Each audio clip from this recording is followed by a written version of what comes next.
বন্ধু ট্রাম্পের চাপে মোদি ভারতের সামনে এখন নতুন ভরসার নাম বাংলাদেশ। কঠিন শুল্ক নীতির ফাঁদে পড়ে চরম বেকায়দায় পড়েছে ভারত।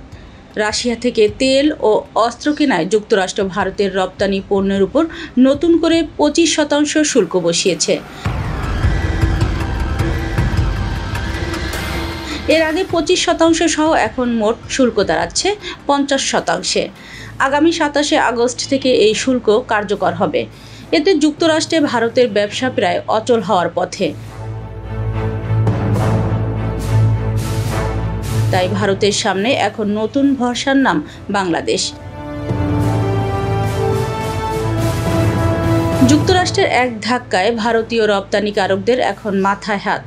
বিশেষ করে পোশাক, চামড়া ও ভোগ্য পণ্যের মার্কিন ক্রেতারা একের পর এক অর্ডার বাতিল করছেন। কেউ কেউ আবার অনির্দিষ্টকালের জন্য অর্ডার স্থগিত রেখেছেন। ব্যবসায়ীরা বলছেন, যুক্তরাষ্ট্রে এখন ভারতের টিকে থাকা কঠিন হয়ে পড়েছে। কারণ যেখানে বাংলাদেশের পণ্য শুল্ক মাত্র 20%, সেখানে ভারতের পণ্য লাগছে দ্বিগুণেরও বেশি। দক্ষিণ এশিয়ার শক্তিশালী রপ্তানিকারক দেশ হিসেবে বাংলাদেশের পোশাক শিল্পের সুনাম আগে থেকেই ছিল।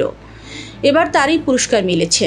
ভারত থেকে বাতিল হওয়া অনেক অর্ডার এখন সরাসরি চলে আসছে বাংলাদেশের কারখানায়।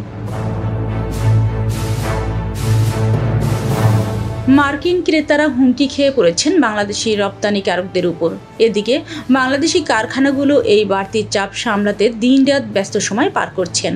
অনেক প্রতিষ্ঠান বলছে, গত বছরের তুলনায় এবার অর্ডার বাড়ছে কয়েক গুণ। শ্রমিকরা কাজের চাপ সামলাতে হিমশিম খাচ্ছেন, তবে কারখানার মালিকরা খুশি। কারণ রপ্তানি আয় এখন আগের চেয়ে অনেক বেশি। ভারতীয় অনেক বড় ব্যবসায়ী এখন সরাসরি বাংলাদেশি প্রতিষ্ঠানের সঙ্গে যোগাযোগ করছেন। কেউ কেউ আবার যৌথভাবে কাজ করতে চান। বাংলাদেশের কারখানায় পণ্য তৈরি করে মার্কিন বাজারে পাঠানোর চিন্তাও করছেন। এতে করে শুল্কের ফাঁদ এড়িয়ে ভারতের ব্যবসাও কিছুটা বাঁচাতে সম্ভব হতে পারে।